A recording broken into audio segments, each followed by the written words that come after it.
Collective reading tayo ngayon. So, tingnan natin kung ano yung current energy ng person mo. Be open-minded po, hindi po halos lahat makaresonate. Kaya piliin nyo na lamang, and thank you nga po pala sa mga nag-subscribe, lalo na sa mga bumabalik. Marami pong salamat. Give me the message. Ano yung current energy ng person mo? Give me the message. Ano yung current energy ng person mo? Meron ka ditong devil. The world reverse. Give me the message. Meron ditong 7 of Pentacles. Yung iba sa inyo, meron ka ditong kadiling na tamad. Ano? Ito lang na-feel ko. Tamad siya, okay? Alam mo yung tipo na kahit siya may atraso, hindi to manunuyo. Ito lang nakikita ko. Siya yung tipo ng tao na gusto niya, siya lagi yung susuyuin. Kahit may atraso siya, gusto niya, siya ang pupuntahan, okay? So, nakikitaan ko dito na may pagka-toxic tong tao na to. Ito lang nakikita ko, no? Marami ka ng disappointment sa tao na to, okay? Kumbaga itong tao na to, hindi siya lumago. Ito lang na-feel ko. Yung bang tipo na sinubok na to, okay? Marami na tong nangyaring pagkakamali sa buhay niya. Pero hindi siya lumago doon. Hindi siya natuto doon. Ngayon. Kumbaga nakikitaan ko dito na pwede rin meron siyang sinusunod na pattern na once na nagkamali, ulitin niya ulit. Ganun, okay? Ito lang nakikita ko, no? So, kulang siya sa, sabihin natin, kulang siya sa advice, okay? Or pwedeng sabihin na iba yung kinalakihan niya, kung bakit hindi siya natuto sa nakaraan niya. Ito lang nakikita ko, no? So, meron dito mga delay, okay? Kumbaga, hindi pa nagiging maayos tong connection na to, no? Kasi meron ka ditong kadiling na hindi marunong makiramdam, no? So, nafe-feel ko dito na meron siyang pagiging selfish, no? Gusto niya ang attention laging sa kanya. Gusto niya siya lagi ang tama, ganun. Okay? Ito lang nakikita ko. So, nafe-feel ko dito, no? Itong tao na to, marami na tong naranasan na pagsubok, ano, pero lagi siyang nagfi-fail kasi hindi siya natuto sa mga pagkakamali. Paulit-ulit pa rin yung ginagawa to. For example, halimbawa, meron ka ditong tao na babaero, halimbawa, napatawad mo na siya, pag okay na mga ilang araw, babalik ulit siya sa ganun, okay? Yung bang wala siyang natututunan sa kanyang nakaraan, okay? Ito lang nakikita ko. Meron ditong Capricorn, meron ditong Sagittarius, meron din dito na Virgo, Taurus, meron din ditong Gemini, Aquarius, and Libra. Ayan. Meron Pisces. So, nakikitaan ko dito, no? Itong tao mo dito, hindi siya masaya sa kanyang kinalalagyan. Ito lang nakikita ko kasi marami tong napalampas na pagkakataon sa connection nyo. Ito lang nakikita ko. So, itong tao mo, meron tong hobby na hindi maganda, okay? Meron tong addiction or pwede rin sabihin, meron tong mga bisyo na hirap niyang tanggalan. Ganun yung energy, no? So, kaya itong tao na to, natatrap siya doon, ano? Kumbaga, yung nga sinabi ko kanina, kulang sa gabay, kulang sa advice, ano? So, itong tao mong ito, medyo naliligaw, ano? Kasi, andun hindi niya makita yung liwanag, ano? Kumbaga, kung halimbawa, nasa isang tunnel siya nasa isang tunnel, di ba ang tunnel, madilim yan, ano? Once na nakita mo yung dulo, maliwanag yan. So, itong tao mo, na-stuck siya sa kalagitnaan ng tunnel na imbis na dumire-diretso siya ng lakad, huminto siya doon. Okay? So, nafe-feel ko dito, hindi niya makita yung liwanag kung saan natatrap siya. Kumbaga, maybe kapag may problema tong tao nito, imbis na ayusin yung problema, idinadaan sa inom ng alak, okay? Para makalimot, ganun yung routine ng tao na to. Okay? Kaya hindi siya nagiging matagumpay dito. So, nafe-feel ko din dito, no? ikaw, maybe nakatuon ka na sa ibang direksyon. Ito lang nakikita ko, no? Mas hinahanapan mo ng balanse yung buhay mo, okay? Kumbaga, nagiging kang patient or pwede rin sabihin na andun ka sa pat na hinahanap mo yung purpose mo, okay? Yung purpose mo sa buhay mo. Ito lang na-feel ko. Mas inuuna mo yung mga dapat unahin, yung mga priority mo sa buhay, mas dun ka nakatuon. So, nakikitaan ko dito, meron ka ditong tao na naiinggit sa sitwasyon mo kasi ikaw, alam mo yung gusto mo, alam mo yung yung gusto mo mangyari. Kumbaga, malaki yung posibilidad na magtagumpay ka. Kaya itong tao na to, may pagkainggit sa'yo kasi kaya mong i-handle yung sitwasyon or kaya mong alisan yung mga problemang nararanasan mo. Ito lang nakikita ko. So, nakikitaan ka ng tao na to na nakahiling ka na, no? Or naghilom na yung puso mo or pwedeng sabihin nag-moving on ka na, kita ng tao neto. So, itong tao mo dito, gusto nito na matrap ka sa kanya pero hindi. Kumbaga ikaw, umiba ka ng direksyon na kung saan hinahanap mo kung saan ka magiging malaya, ano. So, nafe-feel ko din dito, no, itong tao mo, nakikitaan ko dito na marami tong hindi nauunawaan sa inyong dalawa, no? So, nafe-feel ko dito na marami tong gumugulo sa kanyang kaisipan, hindi siya masaya sa kanyang kinalalagyan, okay? Marami siyang takot dito. Ito lang nafe-feel ko. So, ikaw, nakikitaan ko dito na overcome mo lahat, okay? So, nafe-feel ko dito na nagpatawad ka at na-overcome mo to, okay? Kumbaga, yung pagpapatawad, ito yung naging sandata mo para mapalaya mo yung sarili mo. Kasi, once na hindi ka nagpapatawad, nakukulong ka sa energy ng tao nito kasi namumuo sa yung puso yung galit, no? So, nafe-feel ko dito, yung iba sa inyo nagpatawad, okay? At pinalaya na yung sarili niya sa sitwasyon na to at nag-moving on, ano? So, nafe-feel ko dito, hinayaan mo na lamang ito at nag-moving on ka. At kitang-kita yun ng tao mo na hindi niya akalain na makaka-moving on ka sa sitwasyon na akala ng tao nito maghahabol ka pa rin dito, okay? So, nakikitaan ko rin dito, no, marami kang pinapractice, nagtutuon ka sa iyong mga ambisyon sa buhay. So, nakikitaan ko rin dito yung iba sa inyo lumipat ng lugar or pwede rin nagbabalakan lumipat ng trabaho or sabihin natin gusto mo magtayo ng business, okay? So, marami kang plano, marami kang ideas na pumapasok, marami kang creative na pumapasok sa isip mo na kung saan, ano, andun ka sa moment na yung ambition mo muna yung inuuna mo, ano. So, itong tao mo dito, malungkot siya sa kinahihinatnan niya kasi nakikitaan ko dito, hindi niya alam kung paano alisan tong kanyang nararamdaman dito. Pwede rin sabihin na itong tao mo ay marami siyang kinakaharap na problema na kung saan hindi niya to maalis-alisan. Ito lang na-feel ko, no. So, tingnan pa natin.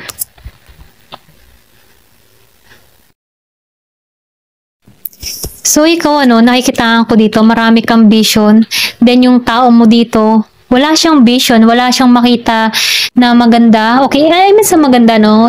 Maybe meron ka ditong tao na hindi niya alam kung ano yung pangarap niya, okay? Hindi to mahilig mangarap. Kumbaga ikaw, marami kang pangarap, marami kang gustong mangyari or maganap, ano? Pero itong tao na to, kontento siya kung anong meron siya, okay? Ito lang nakikita ko.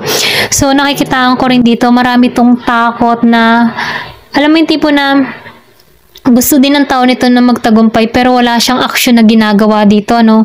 So, natatakot ito na sumubok kasi ang tao mo dito, takot siyang mabigo. Alam mo yung tipo na hindi siya sumusubok ng bagong experience, bagong trabaho or bagong pakikipagsapalaran, no, para sa ikabubuti niya. Natatakot siya sa magiging resulta. Kumbaga, ikaw kahit sumubok ka ng bago, nakikitaan ko dito, handa ka kung anong maging resulta, failed man o hindi, kasi nakikitaan ko dito na ikaw matured ka mag-isip, kumbaga ikaw nakikitaan ko dito kung ano man yung maging resulta, at least sumubok ako. Ganon yung energy mo, no? Ito lang na-feel ko.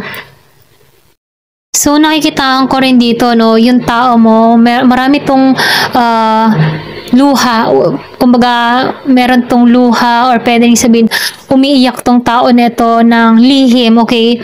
Kasi nakikitaan ko dito na hindi niya alam kung paano magkaroon ng lakas na loob, ano, natahakin yung katulad ng tinatahak mo, no? Pwede rin sabihin na ikaw naka-moving on ka. So, itong tao mo, pwedeng hindi pa rin ito nakaka-moving on sa'yo. So, naiinggit ito sa'yo kasi naka-moving on ka na. Naiinggit siya sa'yo kasi nalampasan mo, okay, na maalisan yung ganitong sitwasyon.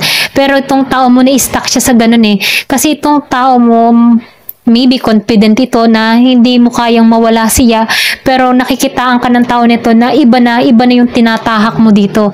So, itong tao nito, may inggit ng darama. Ito lang yung nakikita ko. Wala tong lakas, ano. So, meron ka ding tao dito na hindi naging faithful, okay? Ito lang yung nakikita ko. Hindi siya faithful. So, meron ka ding tao dito na impatient, ano. Wala tong pasensya. Kumbaga, once na meron tong mga ginusto, hindi niya pinag-iisipan kung ano yung kakahinatnan, okay? Kung ano yung magiging resulta. Kumbaga, itong tao nito, for example, ano, halimbawa, kunyari, meron tong karelasyon. For example lang to, ano, meron tong karelasyon. Bigla kanyang nakita. Imbis na isipin niya na may masasaktan siyang ibang tao, niligawan ka pa rin niya. Okay? Yung ganun, ano? So, ang magaganap dito, dalawang tao yung nasaktan niya na hindi niya pinag-isipan dito. Basta, ginusto niya. Okay? Kumbaga, itong tao mo, nakikitaan ko yung pagiging selfish nito. Hindi niya kinonsider yung mararamdaman ng isa at ganun ka din. Okay? So, nakikitaan ko dito na ganun yung naging style niya, kaya ganun din yung bumalik sa kanya. Okay, ito lang nakikita ko, no? For example ko lang yun. So, yun yung naging direct action niya, no? So, merong consequence na kinahinatnan. So, nakikita ko dito na hindi siya naging handa doon. Okay, ito lang nafe-feel ko. Give me the message.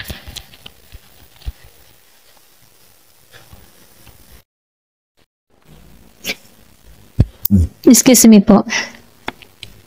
So, meron ka ditong tao na nag-o-overthinking, ano, hindi to makapagpasya kung anong gagawin niya dito. Ito lang nakikita ko. So, ikaw nagiging kang mapalad para rito. Kumbaga, dun ka na sa pagbabago. Handa ka na sa pagbabago, or pwede rin sabihin na tinatahak mo dito yung destiny na para sa'yo, okay? Na kung saan, ano, hinahanap mo yung swerte mo. Then, nakikitaan ko rin dito, meron ka ditong tao na pulos pandaraya ang ginagawa. Kaya hindi ito nagiging mapalad, ano. So, nakikitaan ko dito na yung kung ikaw ay dinaya ng tao nito, binitray ka ng tao nito, ngayon niya nare-receive yung feedback, ano. Ngayon niya nare-receive yung consequence ng ginawa niya dito. Okay? So, nafe-feel ko din dito, ano, meron ka ditong tao na nag-invest, okay? So, nakikitaan ko dito na hindi ito naging matagumpay, hindi ito lumago doon sa ininvest niya dito. So, nakikitaan ko dito, nag-fail to sa kanyang pinasukan dito. Ito lang nakikita ko, no? So, ikaw, mas nagikang practical, or sabihin natin, mas ininvest mo yung sarili mo sa merong magandang kinahihinatnan. For example, halimbawa, ano, itong tao mo, nag-invest siya sa sugal, ano, for easy money para kumita, or sabihin natin, para mas malaki yung income. Pero ikaw, imbes na sumugal ka sa ganong sitwasyon, okay, kasi 50-50 yun eh, pwedeng matalo or pwedeng manalo. Ikaw nagikang practical, nagikang matalino sa pag-iisip na i-invest mo yung pera mo ay sa talagang pangmatagalan. Ito yung nakikita ko, no? So, ngayon, nakikitaan ko dito yung resulta. Kung saan mo nilagay yung pera mo, no? Nagtagumpay to. At itong tao mo dito, nagkamali siya ng in-invest na kung saan nalugi ito. Okay? So, nakikitaan ko dito, no, hindi pa kayo nagkikita ng tao neto, okay? So, meron ditong separation na nangyari or naganap sa inyo. So, ikaw, nakikitaan ko dito na nagkaroon ka ng maraming alinlangan sa tao na to, no? Kumbaga, no, nag-iisip ka, susugal pa ba ako dito, okay? Nahanap ko na yung sarili ko. Susugal pa ba ako dito? Ay, nagtatagumpay na ako. Susugal pa ba ako dito sa tao neto? Ay, naiahon ko na yung sarili ko. So, nakikitaan ko dito, nagiging kang independent sa sarili mo kasi ginagamit mo na yung isip mo, okay? Then nakikitaan ko rin dito, no, meron dito nagkaroon ng financial loss. Pwede ring sabihin tong tao mo, no, hindi to balance. Ito nakikita ko lalo-lalo na sa larangan ng pera, hindi to naging matagumpay. So nakikitaan ko rin dito, no, meron ka pa rin tao dito kahit hindi siya nagiging matagumpay, confident pa rin siya na makukuha ka pa rin ng tao nito, no? Kasi gagamitin ito yung charm niya, ayan, sorry. Gagamitin niya yung charm niya dito para sa'yo, okay? Meron ditong susulpot sa buhay mo, ito lang na-feel ko. Meron ditong year of the horse, year of the rooster. Ayan. So, nakikitaan ko dito, no, kahit sumulpot tong tao nito, nakikitaan ko dito yung clarity para sa'yo, yung totoo mo, okay? Kasi nakikitaan ko dito, alam mo na kung paano i-handle tong tao nito, kasi nagiginang malinaw para sa'yo ang lahat. Ayan, ito lang nakikita ko. So, tingnan pa natin dito, no, kung ano pa yung mangyayari at magaganap. So, sa situation, give me the message. Meron ako nakikita dito, meron kang tao dito na nanlugi. Yan, nanlugi siya. Ikaw nagiging kang mapalad.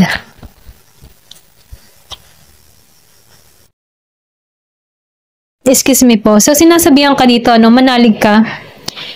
Kasi meron pa rin pag-ibig na parating sa'yo. Okay? Kung ayaw mo nandito sa tao mo, no, manalig ka, ipanalangin mo kasi may parating sa'yo.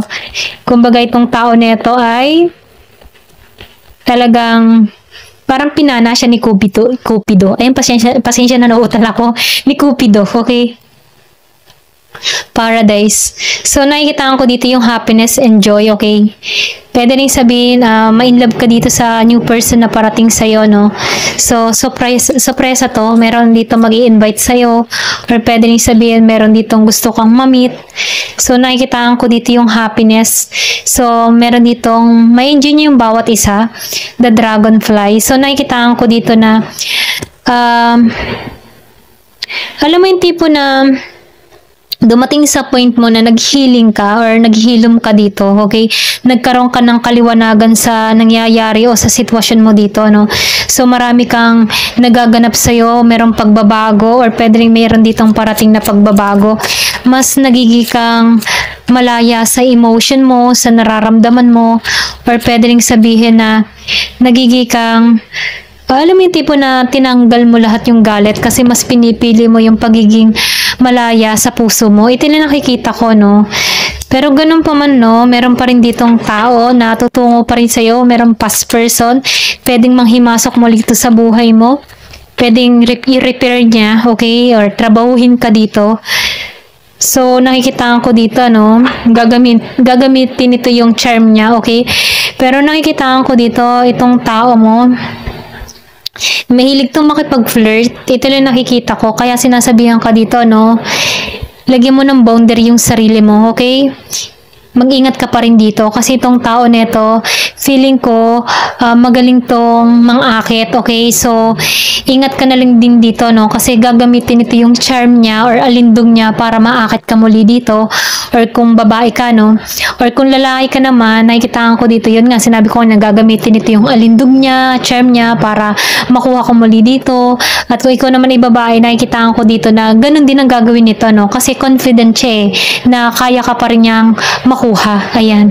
So, ito lang yung nakikita ko. Ayan. Thank you for watching. Love and peace.